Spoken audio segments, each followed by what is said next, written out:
Eu era jovem e o João era daqueles que sempre cobrava a gente. Você cria vergonha na cara, rapaz. Deus tem uma obra com você, você fica firme. E lançava só textos bíblicos em cima da gente, que ou se convertia, não tinha conversa não. É chamado de João da Bíblia. Glória a Deus. Vamos lá, diz assim, um texto muito conhecido. Esta porém é a bênção, 33:1.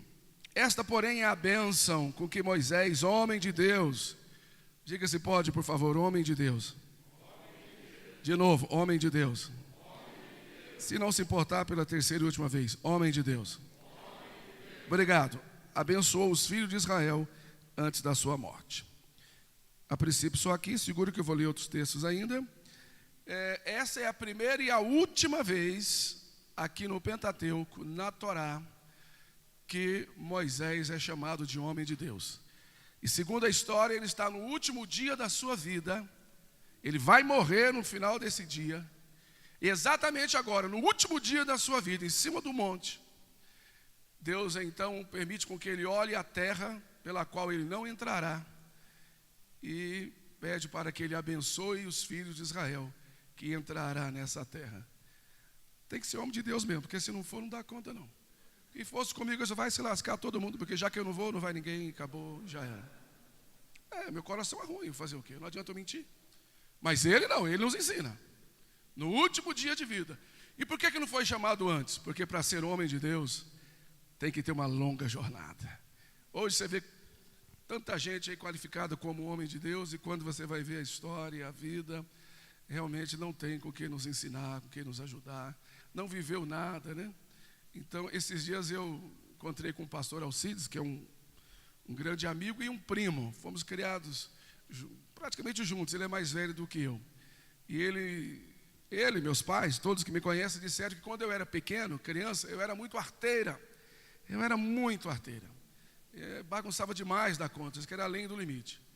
E ele olhou para mim e disse, hoje eu vejo em você um homem de Deus, mas você não foi um menino de Deus não. Falei, ainda bem, né? Porque a gente tem que ir crescendo, melhorando, né? Então, para concluir isso que eu quero conversar com vocês hoje, então vamos ler mais alguns versículos. Abra o último capítulo do livro de Gênesis, por favor. Último capítulo, quem já achou aí? Quem achou, me diga qual que é.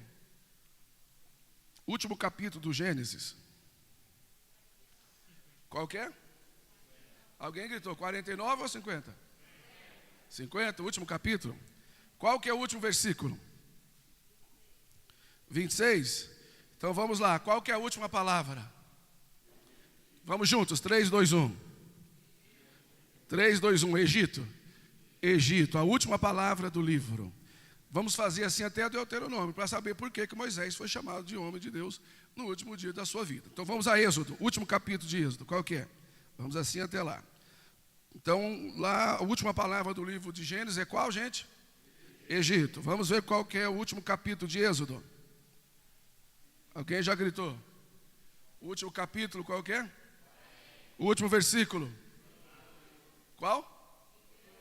38. E a última palavra? Juntos. Mais uma vez. Então, para você não se esquecer, diga Egito. Jornadas. Agora vamos a Levítico, o último capítulo, qual que é? Só falta 2. 27, qual que é o versículo? 34, 27 de Levítico, 34. Qual que é a última palavra? Sinai, mais uma vez. Então, para não se esquecer, diga Egito, jornadas, Sinai. Vamos ao penúltimo agora, Números, qual que é o último capítulo? 36, os bons de Bíblia estão aí. Qual que é o último versículo? Qual que é o último versículo? Não, versículo 13. A última palavra. Vamos juntos, 3, 2, 1. Então, para não se esquecer, diga Egito, jornadas, Sinai, Jericó. Para concluir, Deuteronômio, qual que é o último capítulo? 34, é isso? Qual que é o último versículo? 12. Qual que é a última palavra? Israel, vamos juntos? 3, 2, 1, Israel. Então, para a gente se assentar, diga comigo, Egito, jornadas, Sinai, Jericó, Israel. Obrigado, se assente com a Bíblia aberta ou ligada, se pode. Meus irmãos, exatamente no último dia da vida de Moisés, conforme eu já lhes disse aqui no introito da minha fala, ele é chamado de homem de Deus. Depois de ter sido provado extremamente pelo Senhor, depois de haver sido testado exaustivamente pelo Senhor, 40 anos no Egito, 40 anos na terra de Midian, lá pelo deserto de Midian, filha de Abraão, e agora volta os últimos 40 anos da sua vida para tirar o povo, para ser um grande libertador do povo, tirá-los da terra do Egito, conduzi-los deserto adentro, até a terra de Canaã. Terra de Canaã, essa prometida por Deus, terra de Canaã, onde o povo já havia pisado, o povo já havia morado ali. Canaã é um retorno, não é uma ida. Diga-se pode, Canaã é um retorno. O povo já havia morado ali. Abraão esteve ali, teve filhos ali. Teve o Isaac, teve o Ismael, teve o Isaac, teve o Jacó, não é isso? Teve filhos ali. E Jacó, nós lembramos mais dele porque foi no período da sua existência que o seu filho caçula foi levado cativo, preso como escravo para o Egito, e 20 anos, dado como morto inclusive, né? E depois de 20 anos a fome se aplacou em toda a terra, e de Canaã eles ficaram sabendo que o Egito tinha armazenado alimento para sustentar o mundo. Foi quando o velho Jacó enviou seus filhos para buscarem alimentos, e a tamanha surpresa foi que, ao chegarem lá, o ministro da economia lá do Egito não era o Paulo Guedes, era exatamente o José, conhecido como José do Egito. O homem que Deus estava usando ali no Egito economicamente, como governador praticamente do Egito, era o José. Então vocês sabem da história. E José, depois de reconciliar com seus irmãos, pergunta se o velho pai está vivo. Não é esse o meu foco, apenas para lembrar a história. E José pede para trazer o seu pai, os seus irmãos de Canaã, para o Egito, porque a fome se estenderia por um tempo ainda na terra, conforme Deus havia mostrado em sonhos para José durante a sua vida, desde a sua tenra idade. E naquele momento, então, o faraó, por gratidão a José, por tudo que José havia feito pelo Egito, então traz o velho Jacó com seus filhos para a terra de Gósen, lá no Egito. Então eles vieram de Canaã. Vieram de onde? Então o lugar deles, de onde nunca deveriam ter saído, era Canaã, que foi o lugar que Deus havia prometido para Abraão, que era a terra de Canaã. Mas a fome apertou, e quando aperta a fome a gente se desespera, e a gente vai tomando decisões, não é isso? E eles foram para o Egito. Mas era bom que fosse, porque Deus disse que haveria de testar esse povo, e só na 4ª geração que haveria de trazê-los de volta para o Egito, aliás, para Canaã. E assim se deu. Eles ficaram no Egito durante um bom tempo, bons anos, não foram escravos durante todo o período que ficaram lá. Quando trocou de rei, que assumiu o posto de faraó, esse não conhecia José, nem o que ele tinha feito de bom para o Egito, e ele começou a perseguir os parentes, os irmãos de José, os hebreus, e foi quando ele começou a escravizar o povo de Deus lá no Egito. E segundo os historiadores, essa escravidão perdurou por volta de 210 anos. Então há quem diga que eles viveram lá 400 anos, mas não foram os 400 anos como escravos. Apenas 210 deles é que foram escravos.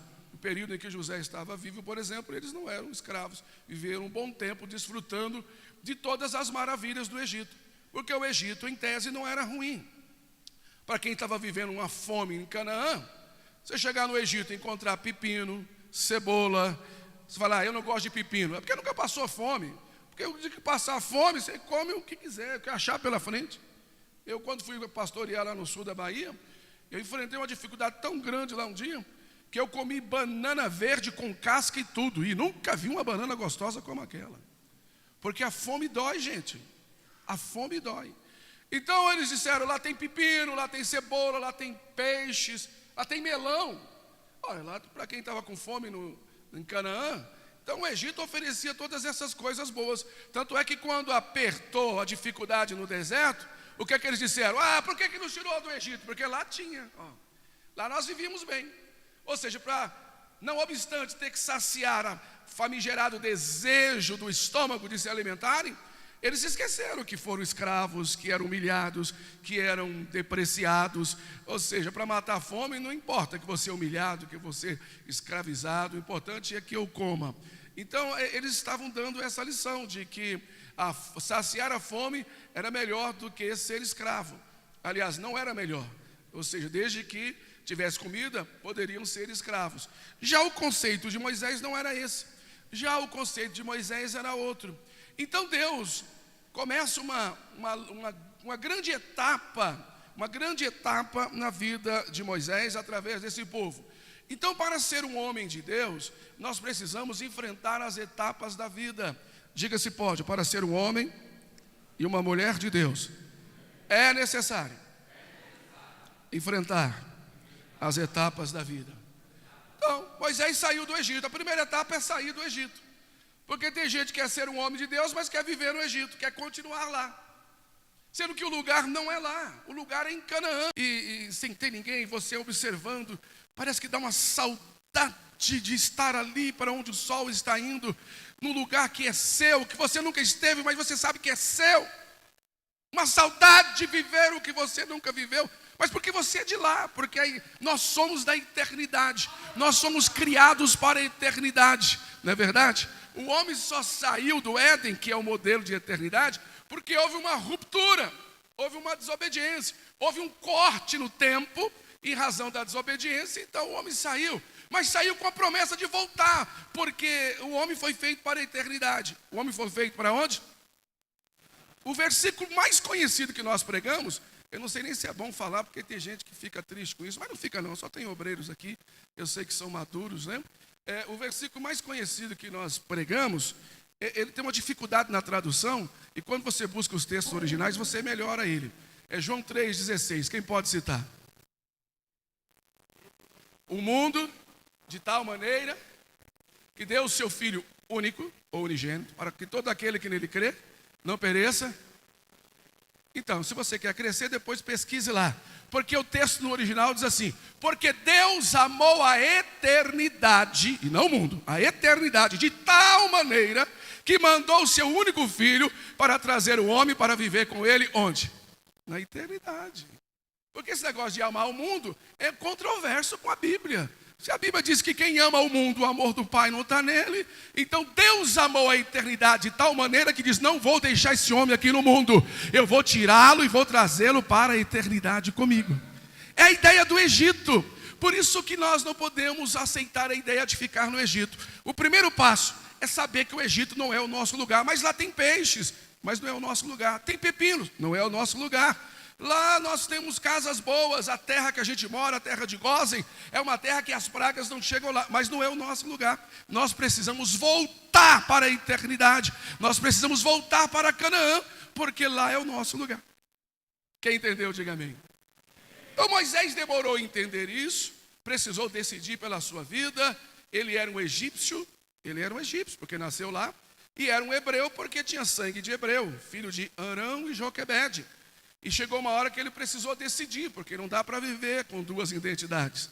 E numa briga entre dois irmãos seus, um egípcio e um hebreu, o sangue hebreu fala mais alto, ele mata o egípcio e salva o hebreu. Então tem que sair do Egito, fugir do Egito, vai para as terras de Midian, e lá ele assume a sua identidade como um verdadeiro hebreu, como um verdadeiro servo de Deus. Irmãos, então o primeiro passo é sair do Egito. É a primeira etapa. Não dá para ser uma mulher de Deus, o homem de Deus, convivendo do modo operante, do modo de vida que o Egito oferece. O Egito para nós representa o mundo, sim ou não? Sim ou não? Estamos vivendo em um tempo de muitas misturas.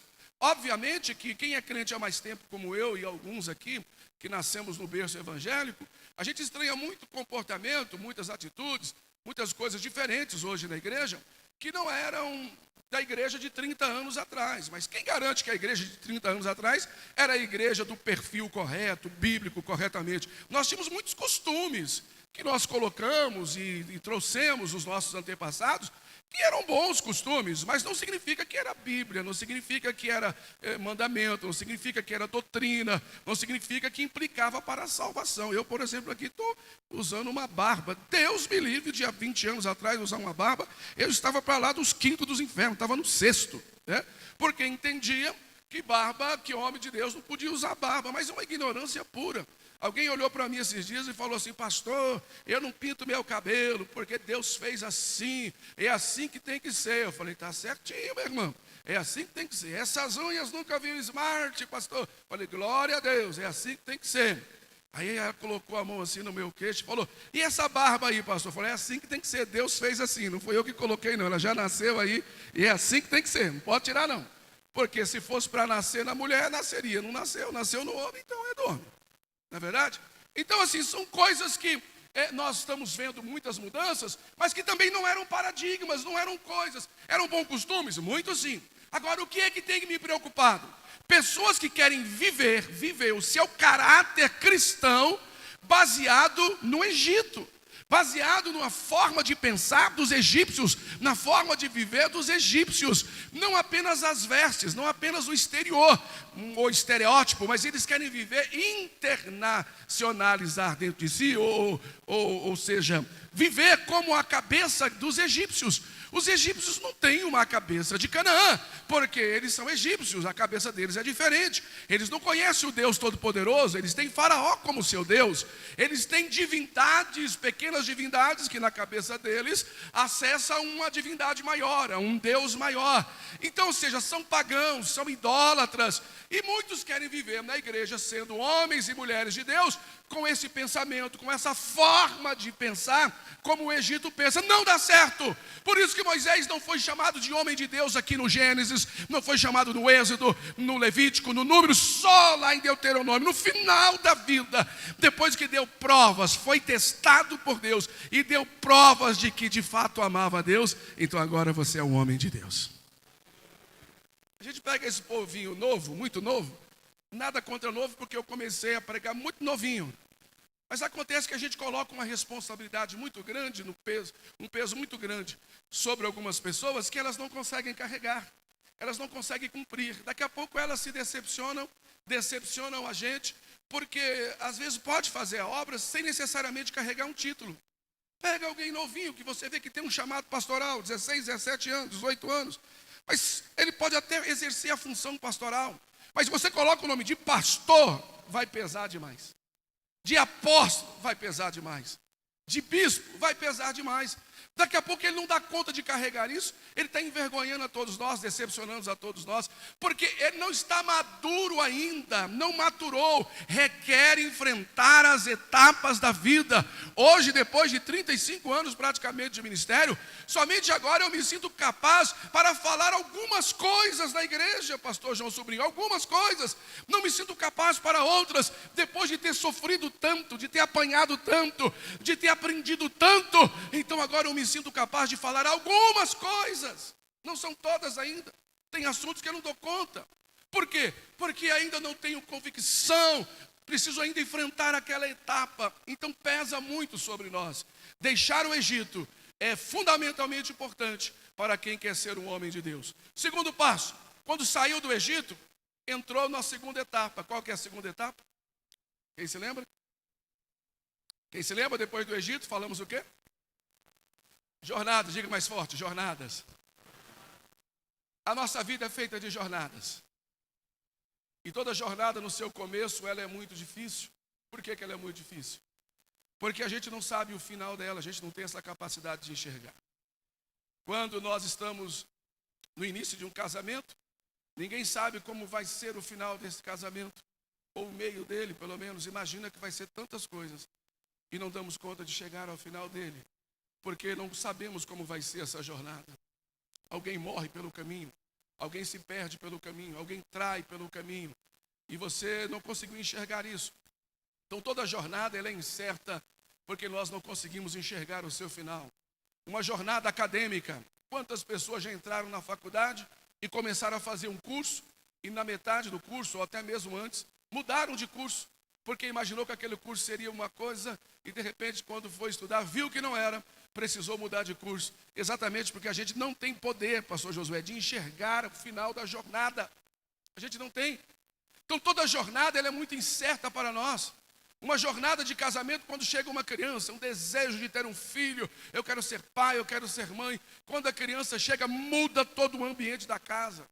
Não é isso? Todo mundo tem que viver em torno daquela criança. Ela chama a atenção de tudo. E daqui a pouco, pequenininha, já manda em todo mundo também. Ou seja, mudou. Aí muitas mães se arrependem de ter tido filho. Ah, eu não sabia que dava tanto trabalho. Não é que eu não ame, eu amo muito, mas dá muito trabalho, eu estou muito esgotada, eu não estou dando conta. Se eu soubesse que era assim, tinha tido só um ou nenhum. Enfim, então, porque não sabe o final da jornada. Quantas mães que já com os filhos criados e dando trabalho, elas disseram, melhor seria que eu não tivesse tido esse menino do que tê-lo tido e agora ter que viver essa decepção com ele. Então a gente não sabe exatamente o final da jornada, mas todos nós precisamos ingressar em uma jornada. É uma jornada ministerial.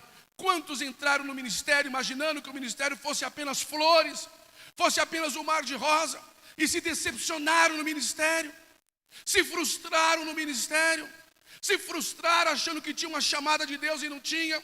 No primeiro embate se decepcionou, se machucou, se feriu, voltou para trás e hoje não quer nem ir à igreja. Por quê? Porque iniciou uma jornada sem saber o seu final. E nós temos que enfrentar, sem saber o final, confiando naquele que nos chamou para a jornada.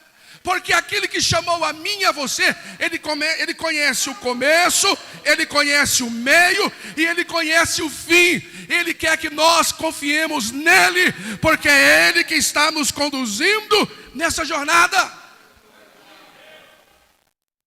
Tem que descansar nele. Eu não sei o que vai acontecer daqui a 1 minuto, mas eu estou aqui falando do amor de Deus e agradecido a ele, vivendo essa jornada que ele me propôs viver nesse momento. E eu tenho que viver esse tempo e tenho que agradecê-lo, porque eu escapei mais um dia, porque eu estou vivo, porque eu estou aqui glorificando a Deus. Eu não voltei atrás, eu consegui estar firme até agora. Isso é motivo de alegria. Confiar em Deus. Sabe, irmãos, mais importante do que chegar ao fim da jornada, essa frase é linda. Daniel, mais importante do que chegar ao final da jornada é saber da companhia que nós temos nessa jornada. Diga se pode, mais importante do que chegar ao final da jornada. Preste atenção nessa frase, é desfrutar da companhia que nós temos durante a jornada. Sabe qual é a companhia que Israel tinha quando saiu do Egito? Uma companhia nada mais, nada menos capaz de quando chegaram diante do mar, o mar estava fechado. Essa companhia só fez isso aqui, ó. Soprou com o nariz. Se soprasse com a boca, acho que estourava o mar, né? Teve que estourar com o nariz, soprar com o nariz. Abriu ruas no meio do mar e o povo atravessou a pé enxuto. Que companhia gloriosa! Uma companhia que quando tiveram sede não tinha água. A única água que encontraram era água salobra. Então Deus mandou que colocasse um lenho e a água foi transformada em água potável e eles saciaram a sede com água potável. Uma companhia que quando eles tiveram fome, essa companhia mandou uma nuvem de codornas no deserto para que eles pudessem comer e aqueles que duvidaram comer até sair pelo nariz. Uma companhia que esteve com eles no dia de sol muito quente, se apresentando como uma nuvem, trazendo o primeiro ar-condicionado central da história e refrescando, fazendo sombra para eles. À noite, quando caía a temperatura, então essa companhia se apresentou como luz e como o primeiro aquecedor central da história, aquecendo o povo para que não pudesse morrer. Então melhor do que chegar lá é desfrutar da companhia que se tem durante a jornada.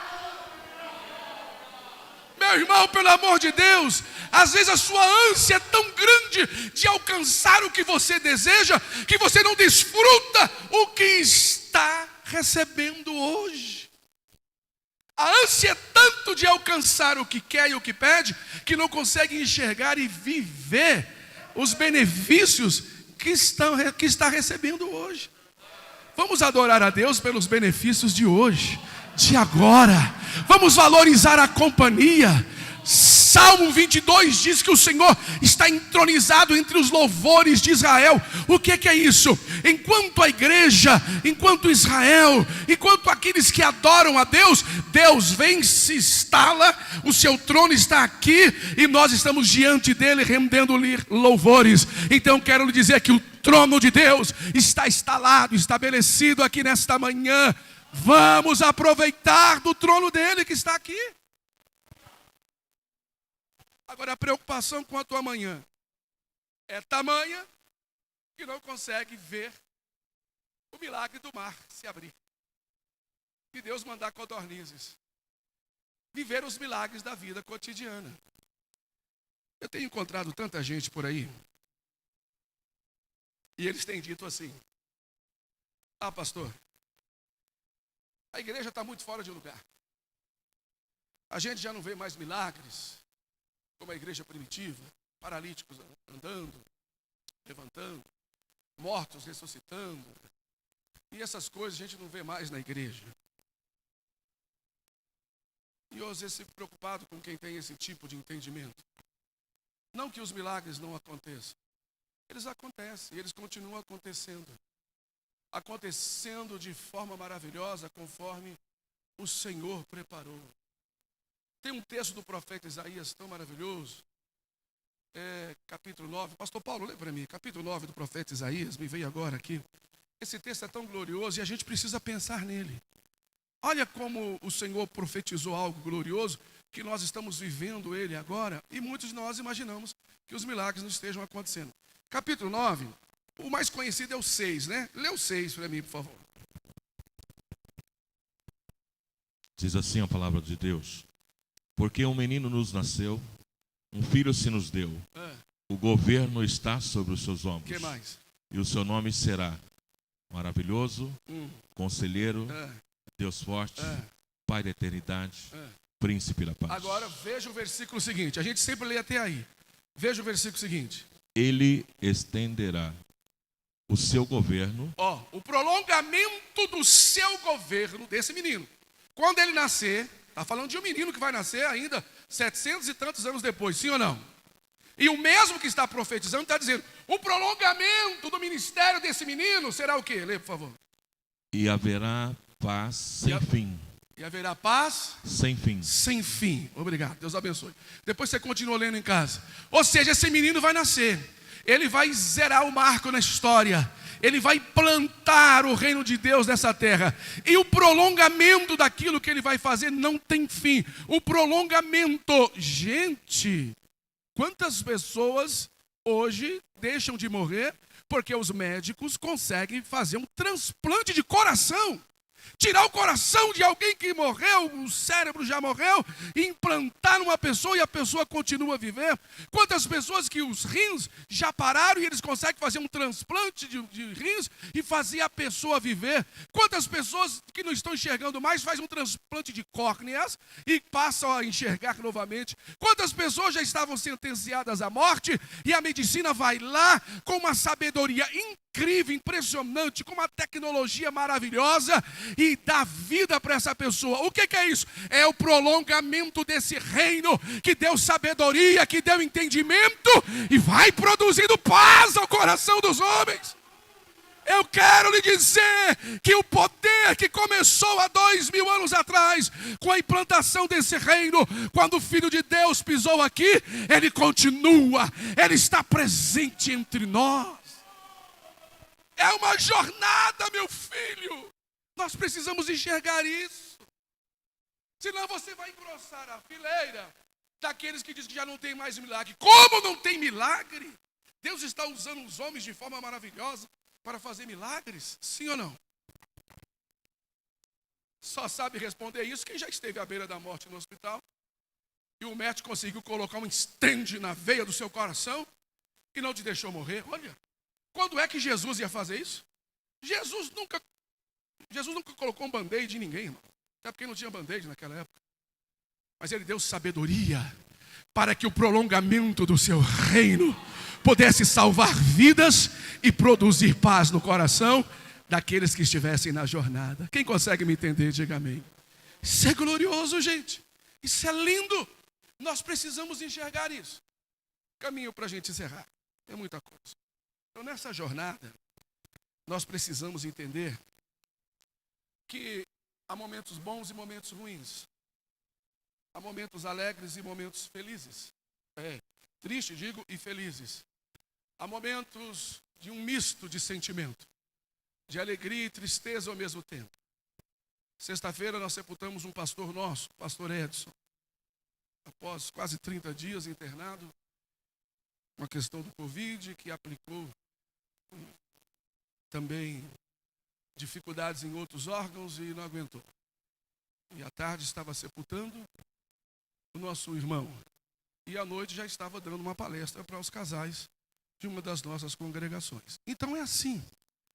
Você sai de um velório e vai falar sobre casamento. Eu não sei se tem alguma coisa a ver, velório, casamento. De repente tem uma associação. Né? Eu acho que no casamento sempre um morre. Paulo fala que uma cabeça é cortada, né? É cortada porque quem é o cabeça da casa? Quem sabe? Mais alto. Quem é o cabeça da casa? Da casa. Então, tem medo de falar, né? Quem é o cabeça da casa, gente? Alguém falou ali. Tem uma corajosa que gritou, quem? O homem. Só se for no livro de Palmeiras 5, Coríntios 2. Pegou a visão aí, né? É porque é o seguinte. A Bíblia diz que o homem é o cabeça de quem? Da mulher. Da mulher. Então uma cabeça rolou. Uma cabeça rolou. Se tiver duas cabeças dentro de casa, dá um problema. O homem é o cabeça da mulher. E quem é o cabeça do homem? Cristo. Quem é o cabeça de Cristo? Deus. Deu para entender? Tudo pela ordem. A gente quer mudar a ordem, aí vira essa confusão toda por aí. Mas vamos voltar aqui. Isso faz parte da jornada. Então, na jornada, nós nos decepcionamos muitas vezes. Bom, gente, deixa eu só concluir a resposta aqui, porque depois de 30 anos pregando, eu aprendi a ler os olhos das pessoas. E ler os olhos não é pecado. Pecado é ler as mãos, né? Eu vi nos olhos de alguns aqui. Então, quem é cabeça da casa? Os dois. Os dois são cabeça da casa. Os dois recebem de Deus sabedoria para decidirem juntos, compartilharem juntos, dialogar sobre as melhores decisões, sobre a educação do filho, e Deus vai abençoá-los poderosamente. Amém? Respondido, né? Então tá. Queridos, então terminou a jornada conduziu esse povo aonde? Quem se lembra? Qual foi a próxima etapa? Mais alto. Gente, a jornada levou esse povo até o Sinai. Não poderia ter levado em outro lugar. Sabe por quê? Aqueles que saíram do Egito não foram só os hebreus. Teve egípcio que saiu de lá também, que quando a coisa começou a ficar feia lá no Egito, eles acreditaram naquela palavra que Moisés deu, passar o sangue nos umbrais, nas ombreiras da porta, e o primogênito não haveria de morrer. Eles fizeram isso e saíram. Houve outros que não eram nem hebreus, nem egípcios, que moravam lá no Egito e saíram também.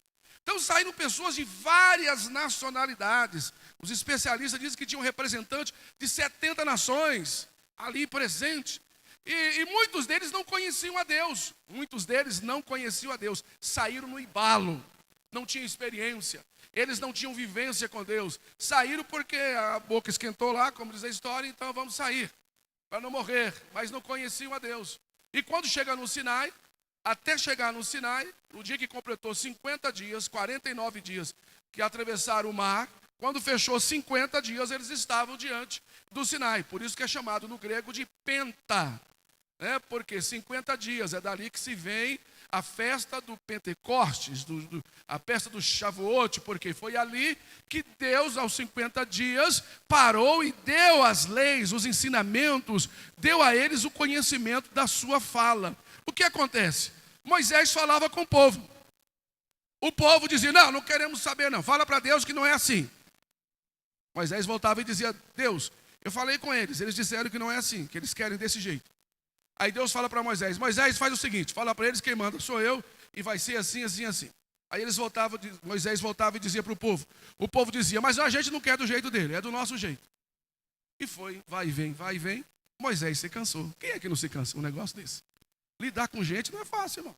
Lidar com gente cansa, porque você diz as mesmas coisas sempre, e ele ainda não sabe, ele ainda não aprende, é uma dificuldade grande. É difícil demais. Eu me lembro de um campo que estava pastoreando.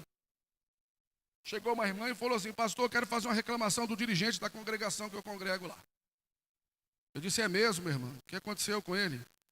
Ah, pastor, ele só sabe ler o Salmo 122, ele não lê outro. Todo culto ele lê o Salmo 122. Bom, tem que mandar alguém para lá que conhece Bíblia. Falei: tá bom, minha irmã, vamos orar a Deus e Deus vai preparar alguém que conhece Bíblia para mandar para lá. O recado está dado. Ela foi saindo, eu falei: minha querida irmã, o que está escrito mesmo no Salmo 122? Pastor, peraí. Puxa, não é que eu me esqueci agora? Aí não falava, eu falei: então tá bom. Então deixa o pastor continuar pregando. O dia que a senhora aprender o Salmo 122, então já está perto da hora dele sair de lá. A gente fala as mesmas coisas e o povo não sabe, o povo não aprende, não ouve. Isso dá um desgaste na gente. Moisés se cansou. Quem é que não se cansa? Quem é que ferra? Você pode ver que no final do culto é sempre os mesmos avisos. Poderia dar o aviso domingo e deixar.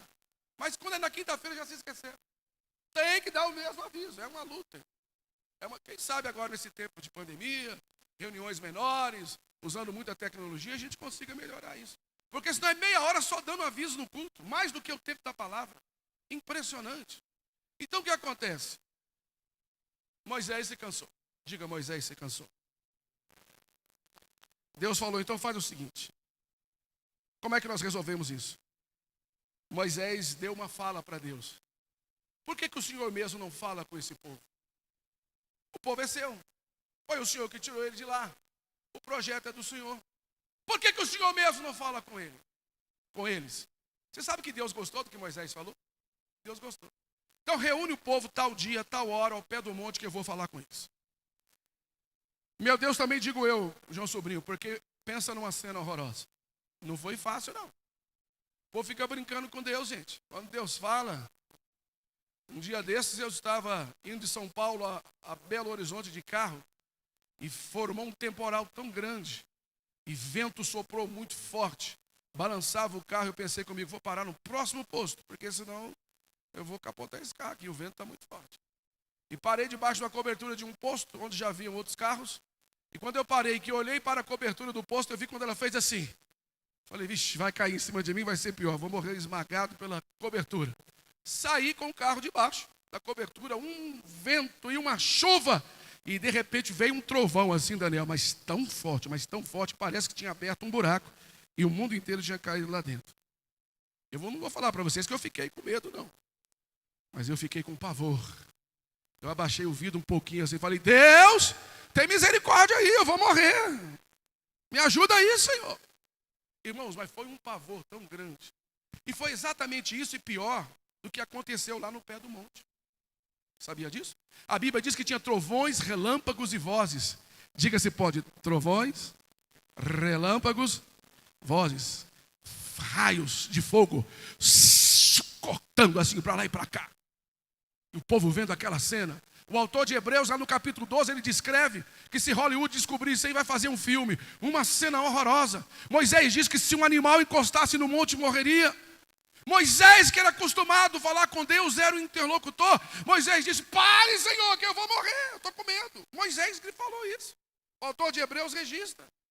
Porque a cena foi terrível. Mas tinha uma coluna de fumaça. Diga se pode, uma coluna de fumaça.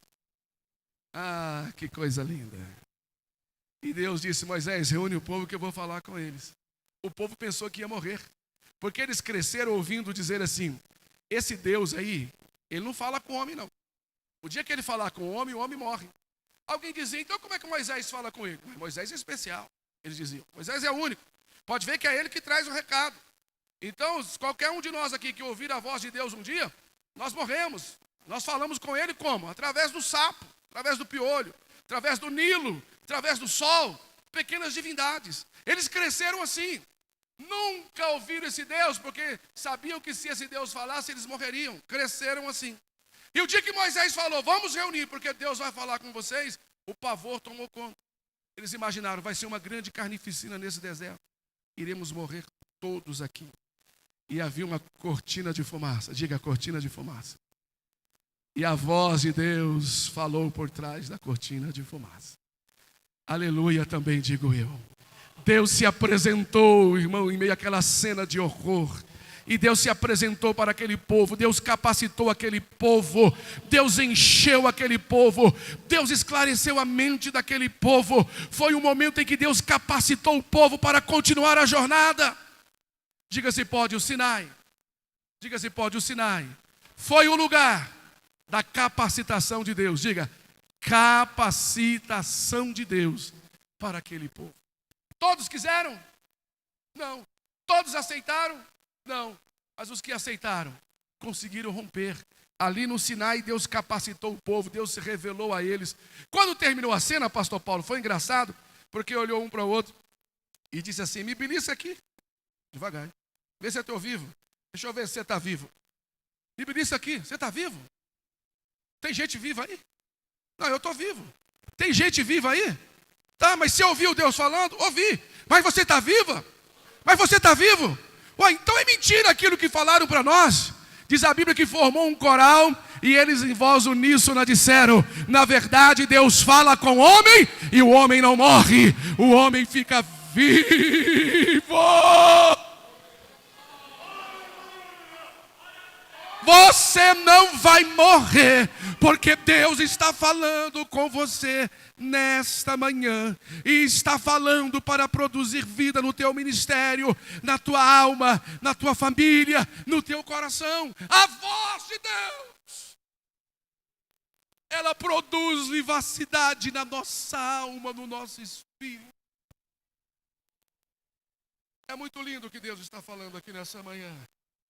Deus está produzindo vida no coração de alguém aqui nessa manhã. Agora, irmãos, saiu do Sinai, qual é a próxima etapa? Mais alto. Agora sim. Se o Sinai foi uma capacitação, e em Jericó existem o quê? Muralhas, diga muralhas. Então alguém que foi capacitado pode enfrentar as muralhas, sim ou não? Sim ou não? Claro. O problema é que o indivíduo aceita Jesus hoje, se converte agora há pouco tempo, não teve experiência nenhuma, nem saiu do Egito ainda, nem entrou na jornada, nunca passou pelo Sinai, nunca teve uma experiência com Deus, e ele já quer ir direto para Jericó. Quem é que nunca fez campanhas derrubando muralhas de Jericó? Eu já fiz umas 500, levei lá um envelope, oferta, e fiz campanhas, 21 dias derrubando as muralhas. Irmãos, vou falar para vocês, o muro nem tremeu. Não caiu nem uma pedra, a senhora dá risada, o que não foi com a senhora? Mas não caiu nem uma pedrinha desse tamanho aqui, ó. É lógico. Eu estava lá no Egito, não tinha enfrentado a jornada ainda. Não tinha sido capacitado no Sinai, como que eu vou derrubar as muralhas? Irmãos, há um equívoco. Para tudo há um tempo. Para tudo há uma etapa. Respeite as etapas de Deus. Mas eu quero ser igual o pastor Josué. Ele acabou de falar uma coisa aqui, que quando veio para a igreja, nós já estávamos no altar, e no entanto ele é o nosso presidente aqui. E aí? Deus faz do jeito que quer. A capacitação quem dá é Deus, meu irmão. Tem que respeitar as etapas. Mas eu queria estar onde o pastor Josué está. Então passe por onde ele passou primeiro, meu irmão. Enfrente o que ele enfrentou. É assim. Eu me lembro, eu entrei aqui, me lembrei do dia que me batizei aqui nesse tanque batismal, aos meus 15 anos de idade.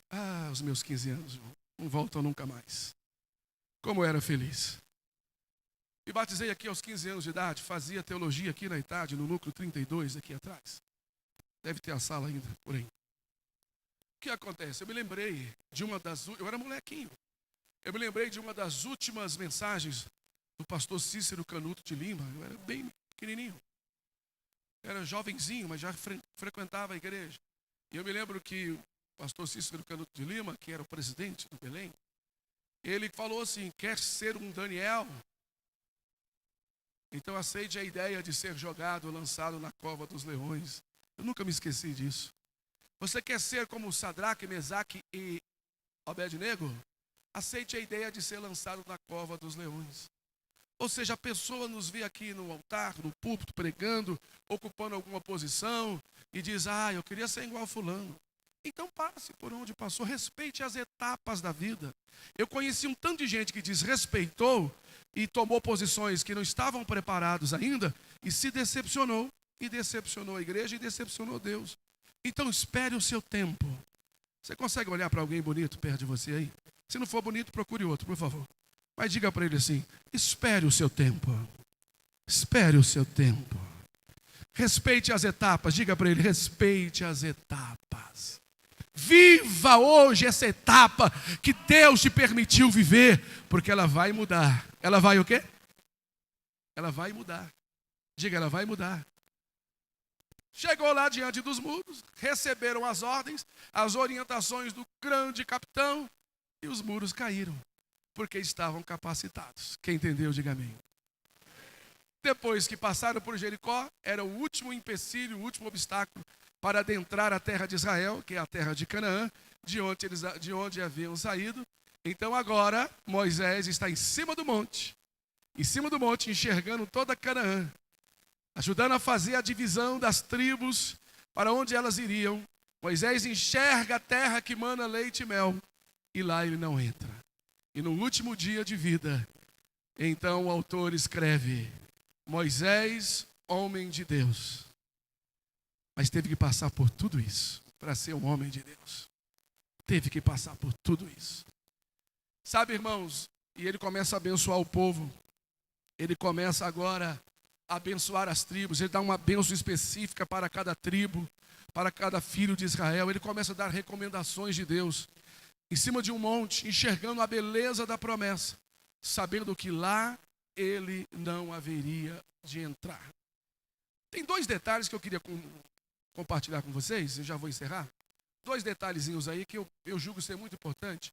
O Espírito de Deus está falando comigo aqui, e eu penso que ele quer falar com você também. Sabe, Daniel, existem alguns historiadores que dizem assim: por que Moisés não entrou na terra? Será que Deus foi tão injusto com ele? Aí você sabe que dos que saíram do Egito, uma multidão de gente que saíram de lá, apenas 2 entraram. Quem foram eles? Josué e Caleb. Diz a história que as mulheres também entraram, porque foram fundamentais na obra de Deus, na saída do Egito. Lembra das parteiras? Se não fosse elas, os hebreus teriam morrido. Então diz a Bíblia que as mulheres entraram. E dos homens que saíram, apenas Josué e Caleb. E aqueles que nasceram no deserto, entraram também. Mas aquela geração mais velha que saiu de lá, não entraram. E alguns historiadores vão dizer: Moisés não se importou de entrar. Porque a grande parte do povo que saiu do Egito não entrou, então ele disse: eu também não entro, eu vou ficar com eles, para que no momento oportuno eu vá com eles. Eles não vão ficar só. Ou seja, Moisés não quis abandonar o povo que ficou para trás. Eu não quero dizer que isso é verdade ou não é, eu estou dizendo que um comentarista falou isso, eu achei muito interessante e quero compartilhar com vocês. Mas aqui fica um princípio estabelecido. Que coisa interessante. Que coisa interessante.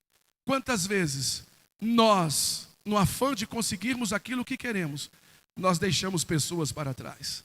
Nós deixamos amigos para trás, famílias para trás, deixamos ovelhas para trás. E esse homem não deixou. Ele pagou o preço de não entrar, mas não deixou para trás. Eu vou ficar com eles.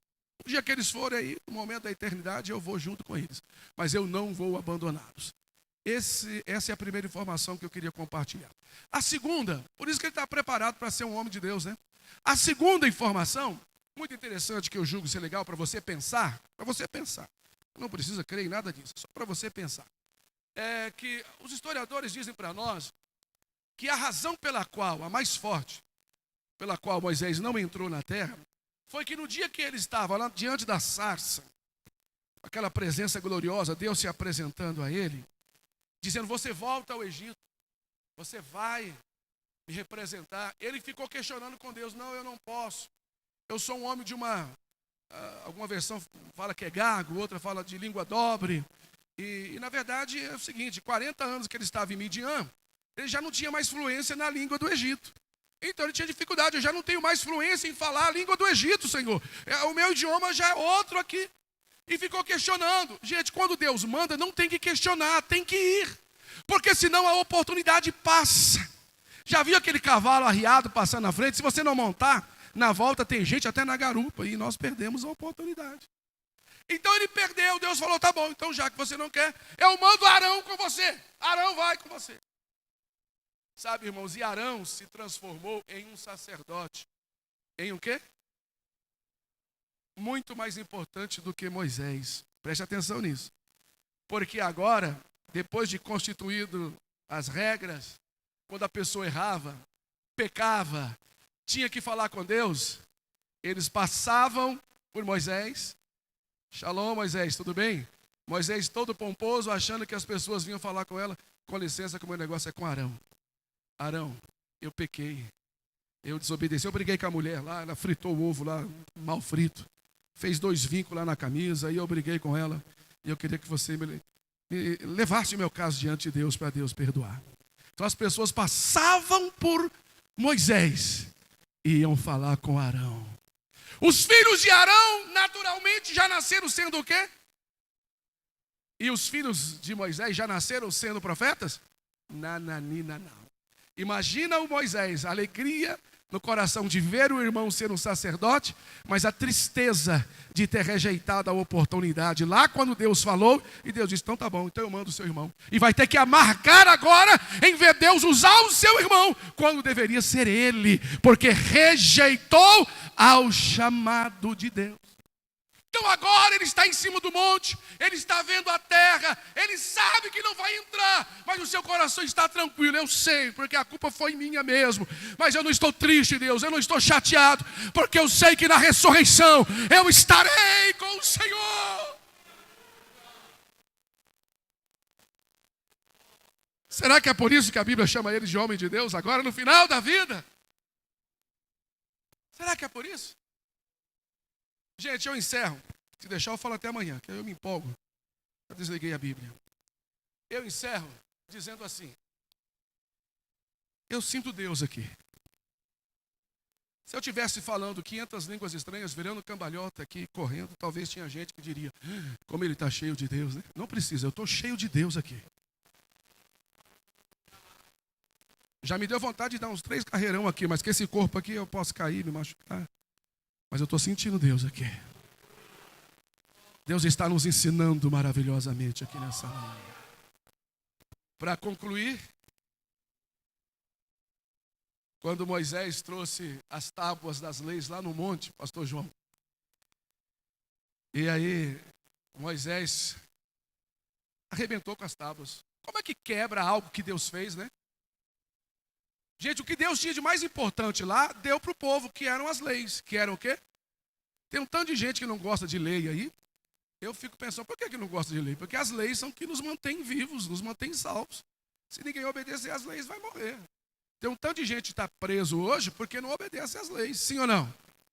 Ué, então as leis, elas nos mantêm salvos. Mas a lei não salva ninguém. Mas quem é que disse que a lei foi dada para salvar? A lei foi dada para manter alguém salvo, ao passo que ele cumpre as regras. Quem entendeu, diga amém. É por aí.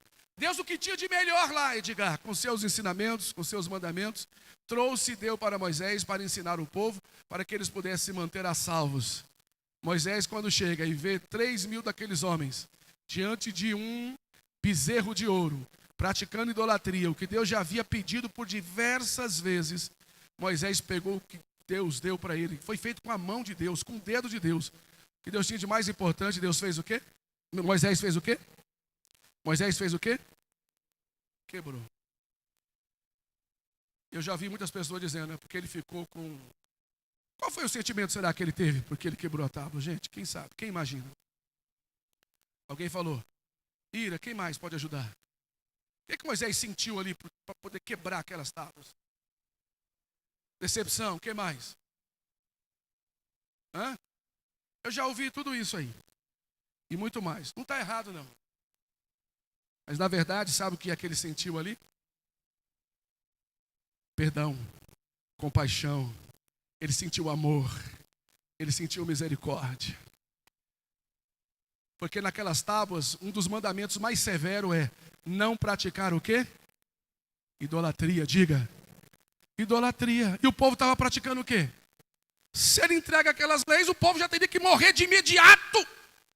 E por amor ao povo, e por amor a Deus, e compaixão ao povo, o que ele fez? Pá! Arrebentou as tábuas. Que morra eu, mas que não morra esse povo. Vamos aplaudir mais forte, vamos aplaudir mais forte. Vamos aplaudir. Talvez seja essa a razão pela qual a Bíblia encerra dizendo: Moisés, um homem de Deus, com capacidade de ter amor, de ter compaixão pelas almas, pelas pessoas, correu um risco diante de Deus para o povo não morrer. E eu vou dizer uma coisa muito séria, hein? Deus não esperava uma outra atitude dele que não fosse essa.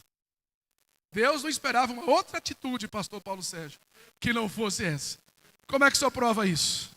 Então vamos encerrar lendo aqui e você vai entender. 34 de Deuteronômio. Nós lemos o 33, o último texto. E eu encerro. Eu estou tão cheio de Deus aqui. Eu não vou nem almoçar hoje, porque eu estou sentindo uma glória de Deus aqui. Oh, aleluia. A presença do Senhor está conosco aqui. Uribacala xerianda labahai. Vê se você consegue entender o que está escrito aqui. 34. Eu vou ler a partir do 6. Do 6, tá? Do 7. Era Moisés da idade de 120 anos quando morreu. Os seus olhos nunca se escureceram, nem perdeu o seu vigor. E os filhos de Israel prantearam a Moisés 30 dias. Choraram por ele nas campinas de Moabe. E os dias do pranto, no luto de Moisés, se cumpriram. Josué, filho de Num, foi cheio do espírito de sabedoria, porquanto Moisés tinha posto sobre eles as suas mãos. Moisés tinha posto o quê? Transferiu para eles. Assim os filhos de Israel lhe deram ouvidos e fizeram como o Senhor ordenara a Moisés. E fizeram como o Senhor ordenara a quem, gente? Depois de morto. Ao testemunho que o livro termina. Todo o livro termina com uma história bonita, com um ápice.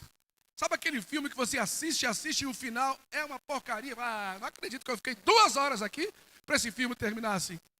Para esse livro terminar assim. Olha como é que o livro termina. Falando de um morto. Mas olha as palavras que a Bíblia fala do morto. Vamos ver? E nunca mais se levantou em Israel profeta algum como Moisés, a quem o Senhor conhecera face a face.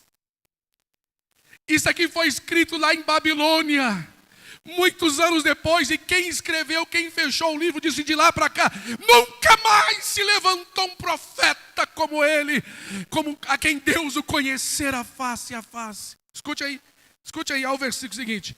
E nem semelhante em todos os sinais e maravilhas que o Senhor o enviou para fazer na terra do Egito, a Faraó e a todos os seus servos e a toda a sua terra. E olha como termina o livro. E em toda a mão forte, em todo o grande espanto que praticou Moisés aos olhos de todo o Israel. Escute aqui. Você consegue imaginar isso? O que o autor está dizendo? Qual foi o maior espanto que o povo teve, que Moisés praticou e foi visto por todo mundo? Qual foi? Eu falei aqui, qual foi a atitude? Quebrar as leis, irmãos. Aquilo foi um espanto.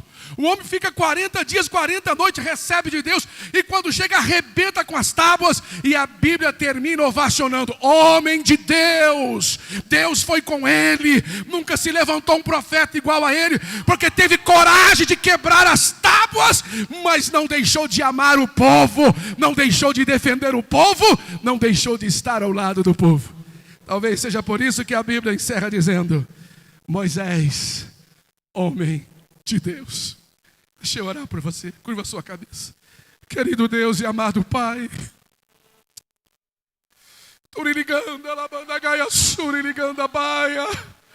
o teu Espírito nos confrontou aqui nessa manhã com a sua palavra.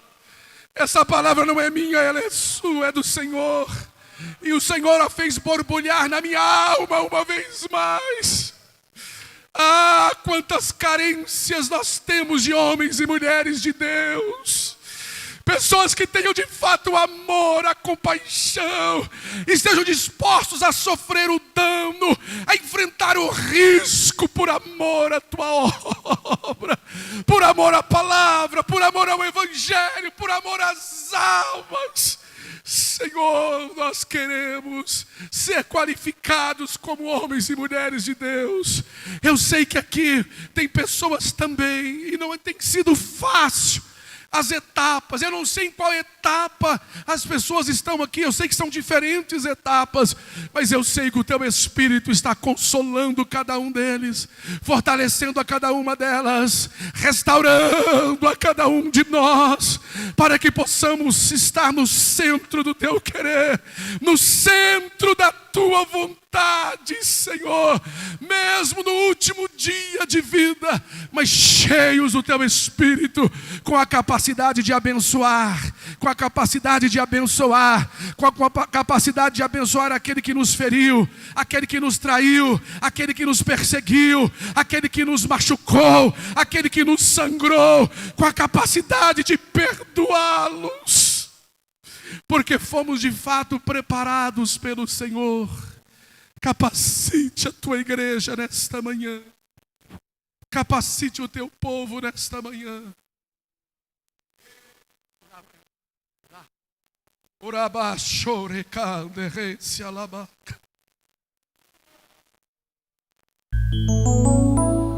Aquilo que parecia